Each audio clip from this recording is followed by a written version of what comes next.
Bismillahirrahmanirrahim. Allah'a hamd, Resulüne salatu ve selam olsun. Mehabat Kürt Cumhuriyeti'nin yıl dönümü münasebetiyle sizlerleyiz. Cenab-ı Allah hepimizi korusun. 1940'ların ortalarına kadar ismi pek duyulmayan Mehabat kasabası, Rekrak Suyu Havzası'nın güneyinde şirin bir Kürt şehri olup 16 bin civarında bir nüfusa sahipti. 1945'lerde dünyayı paylaşan emperyalist güçler olarak bilinen İngilizler, Rusya, Amerika ve müttefikleri Mehabad'a ulaşmamışlardı. Mehabad ne İngilizlerin ve ne de Sovyetlerin işgalinde olmayan tampon bir bölgeydi. 1944'te Komelaya Jiyana Kurt adıyla kurulan örgüt 1945 yılında Gazi Muhammed başkanlığında Kürdistan Demokrat Partisi'ni kurar. Gazi Muhammed Kürdistan'da ve özellikle de Mehabad'da dini ve siyasi saygınlığı olan büyük bir Kürt şahsiyettir. Bir taraftan Kürt devletini kurmakla meşgul olan Gazi Muhammed ve beraberindekiler, diğer yandan dünya ve civardaki devletlerle de ilişki kurmak istiyorlardı. Bu ilişkiye en başta Rusya olumlu cevap verdi. Sovyetler Birliği'nin 1945'te başlattığı ataklardan ilkiyle Mehabad'da Kürdistan-Sovyet Kültürel İlişkiler Cemiyeti'ni kurdu.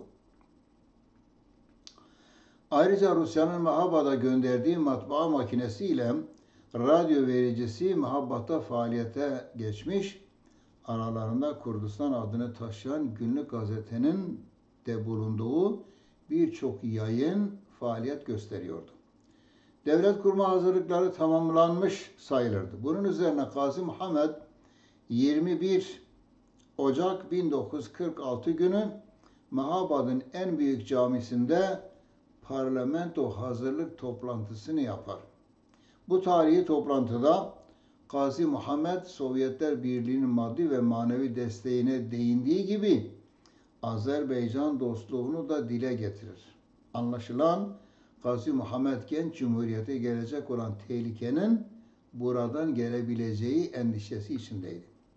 Ertesi gün Mehabad aşiret liderleri, KDP yöneticileri, 3 Sovyet subayı ve Mera Mustafa Berzani'nin de hazır bulunduğu, ayrıca halkın da geniş ölçüde katıldığı bir toplantı yapıldı.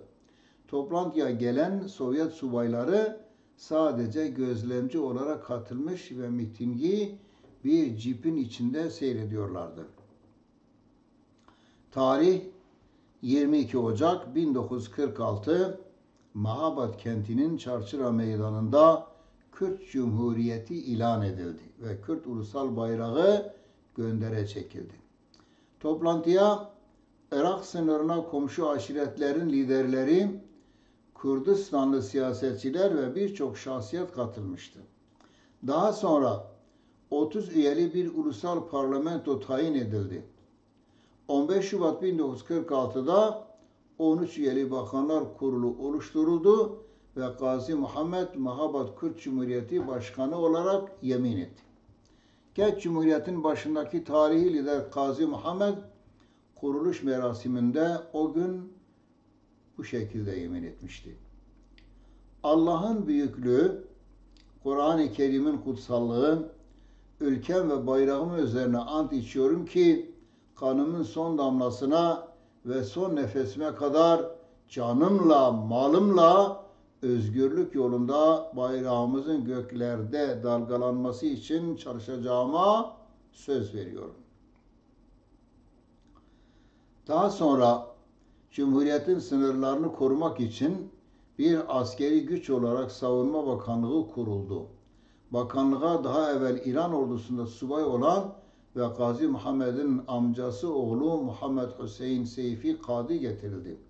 Savunma Bakanı ayrıca Cumhurbaşkanı yardımcısıydı.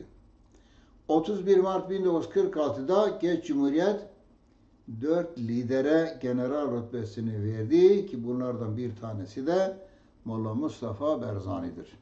Her ne kadar Mehabat Kürt Cumhuriyeti'nin ömrü 11 ay gibi kısa bir süre olsa da bu süre içerisinde genç cumhuriyet siyaset ve aydınlanmanın merkezi haline gelmeyi başardı. Mehabbat'a kurulan hükümete 13 bakan yer aldı ve Cumhuriyet'in anayasası kısa sürede hazırlandı. Mecliste erkekler yer aldığı gibi kadınlar da yer almıştı. Mehabat Kürt Cumhuriyeti'nin kuruluşunda Kürtlere destek veren Sosyalist Rusya, Batılı ülkelerle ilişkilerini bozmamak için Kürtlere olan desteğini geri çekti. Sözde insanlara refahı vaat eden sosyalizmle idare edilen Rusya emperyalizmi Kürdistan'ı adeta İran'ın kucağına itti. Bu yüz kızartıcı tarih olayı her nedense sosyalistler, özellikle de bizim sosyalistlerimiz hiç bahsetmemektedirler. Rusya'nın desteğini geri çekmesi İran'ı harekete geçirdi. 24 Nisan'da Şah'ın kuvvetleri saldırıya geçtiler. Albay Kısra'nın komutasında topçu ve süvari desteğine sahip 600 kişilik askeri kuvvet Kahrao'ya vardı. Burada istirahate çekilmek isteyen İran birlikleri aniden burada mevzilenen Berzani'ye bağlı kuvvetlerin saldırısına uğradılar.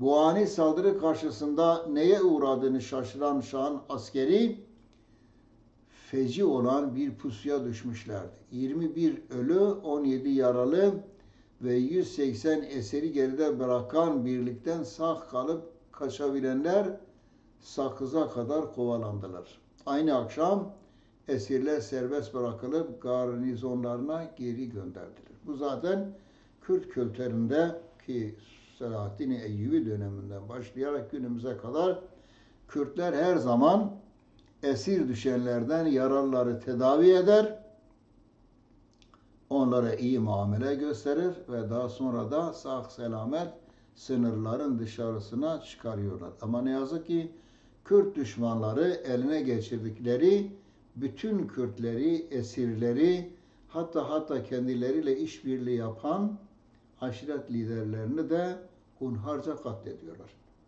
Evet, bu başarılı çatışma aynı zamanda Cumhuriyet'in askeri kuvvetle savunulabileceği işaretlerini vermişti. Bunun üzerine Gazi Muhammed ve Mele Mustafa Berzani cepheye giderek Kürt kahramanlarına takdirnamelerini verdiler. Bunun üzerine o dönem bölgedeki en etkili güç olan İngiltere'nin desteğini alan İran bütün gücüyle saldırıya geçti. Rusya'nın söz verdiği silahlar gelmeyince genç cumhuriyet sıkıntıda kaldı. Gördüğümüz gibi tarihi boyunca İngilizler de bize karşı düşman olmuşlardır. Cumhuriyeti destekleyebilecek başlıca güç olarak Berzaniler kalmıştır. Berzani'ye bağlı kuvvetleri takviye etme lüzumu doğarsa savaş alanına sürebilecek binin altında silahlı savaşçısı olan Mehabad'ın Gavrik ve bir de daha küçük Zeza aşiretleri de vardı. Gazi son olarak aşiretlere başvurarak eğer savaşırlarsa Sovyetlerin vaat edilen ağır silah yardımının geleceğini bildirdiyse de aşiretleri ikna edemedi. 13 Aralık Gazi Muhammed'in kardeşi İran Meclis üyesi Sadri Kadi, Gazi Muhammed ile İran ordusu komutanı General Humayuni arasında anlaşmak için arabuluculuğa başladı. Sadr General Humayuni'ye Kürtlerin Mehabad'ı barışçı yoldan teslim etmeye hazır olduklarını bildirdi. Humayuni kendisi şehre girerken Barzanilerin orada bulunmaması şartıyla kabul etti. Bunu denetlemek için öncü güç olarak Albay Gaffari ya da Caffari komutasında hükümet yandaşı Dehborki, Mameş ve Mangurlardan oluşan bir kuvvet gönderdi. Gazi Muhammed bu gücü Mehabad yakınında durdurdu. Albay Caffari'ye şehri ancak düzenli ordu birliklerine teslim edebileceğini bildirdi. Çünkü aşiret kuvvetlerinin çapul hareketlerine girişeceklerinden endişe ediyordu. Gazinin bu teklifini kabul eden Caffari aşiret kuvvetlerini geri çekmişti. Böylece Gazi Muhammed kendi kellesi pahasına da olsa ulusunu bir felaketten korumuş oluyordu. 5 Aralık 1946 günü Mustafa Berzani Gazi Muhammed ile buluşmaya gitti. Mustafa Berzani çok kızgındı. Başkanı selamladıktan sonra kararınıza teessüf ederim. Ben çok üzgünüm. Durumu gözden geçirerek kararınızı değiştirmenizi rica ediyorum. En doğru karar İran ordusu ile savaşmaktır. İyi biliyorum ki teslim olmanız halinde sizi idam edecekler. Şahın sözlerine inanıyorsan hata yapıyorsun dedi. Gazi çok üzgündü ama yapabilecek hiçbir şey yoktu. Barzani'ye evet biliyorum doğru söylüyorsun ama artık çok geç. Kardeşim Sadır Tahran'da bizim için söz aldım. Hiç kimseye zarar vermemek şartıyla teslim olmayı kabul ettik. Biliyorum ben yalnızım ve kimsem yok derken çaresizliğini de bildirmekteydi. Mustafa Berzani bunun üzerine yalnız olmadığını, Berzanilerle gelmesini, onların kendisini kanlarının son damlasına kadar savunacaklarını söyledi. Ama dinletemedi. Berzani'ye Allah'a yemin ettirdi ve ondan Kürdistan'ın kurtuluşu için mücadeleye devam etmesi için söz aldı ve Mustafa Berzani biliyorsunuz bu sözünde durdu. Ömrünün son saniyesine kadar bağımsız bir Kürdistan'ın kurulması için mücadele etti ve bugün eğer Irak'ın kuzeyinde federal bir Kürdistan bulunuyorsa, Kürdistan bayrağı dalgalanıyorsa Rabbim gani gani rahmet eylesin Mustafa Berzani'nin başlattığı mücadele sonucunda oluşmuştur. Evet, sonra bazı madalyalarla Mahabad'ın bayrağını Berzani'ye teslim ederken alın bunları size emanet olarak veriyorum diyordu. Berzani'ye bağlı güçlerin eski silahlarını yenileriyle değiştirdi ve şehirden uğurladı. Şah güçleri 16 Aralık 1946'da Azerbaycan'ın başkenti Tebriz'i aldıktan bir gün sonra Berzanilerin şehirde bulunmadıklarına emin olduktan sonra sonsuz bir gururla 17 Aralık 1946'da savunmasız Mahabad'a girdiler. Böylece kısa ve güzel bir rüya son bulmuş. Mahabad Kürt Cumhuriyeti sona ermişti. İran Şahı verdiği sözünde durmamış ve Gazi Muhammed Savunma Bakanı Seyfi Gazi ve kardeşi Sadri Gazi ile birlikte Cumhuriyet'in ilan edildiği Çarşıra Meydanı'nda 31 Mart 1947 tarihinde idam ettirdi. Gazi Muhammed'in bir vasiyetini hatırlatayım da sonra sohbetime son vereceğim. Eğer Kürt düşmanları İran size bal ikram ederse biliniz ki o balın içerisinde zehir vardır. Tarih boyunca özellikle de Med Cumhuriyeti'nden, imparatorluğundan sonra İran Kürtlere her zaman düşman olmuş, her zaman kalleşlik yapmış, her zaman verdiği sözünden caymıştır ve her zaman da bir şekilde bazı zavallı Kürtlerimizi kandırmıştır. Bugün de sözde İslam adına bazı Kürtleri hala kandırmaktadır. İran, Kürdistan'ı işgal eden bir güçtür ve Kürdün Müslümanına da gayrimüslimine de düşmandır. İran halkı Müslümanı ile, gayrimüslimi ile, Sünnisi ile, Alevisi ile hepsi Kürt düşmanlığı üzerinde her zaman birleşmişlerdir.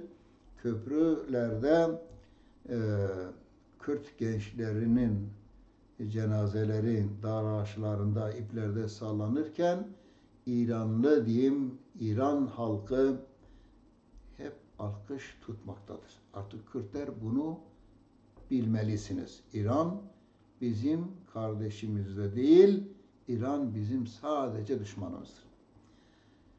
Evet değerli kardeşlerim, Gazi Muhammed belki bedeniyle aramızdan ayrılmış olabilir ama verdiği mücadele, ulusuna yaptığı hizmetleriyle O her zaman Kürt halkının gönlünde yaşamaktadır.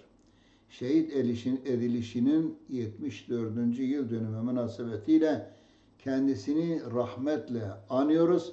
Mücadelesi torunlarına her zaman ışık olmuştur. Onun bıraktığı yerden mücadelemize devam edeceğimize söz veriyor ve ruhu şad olsun diyoruz.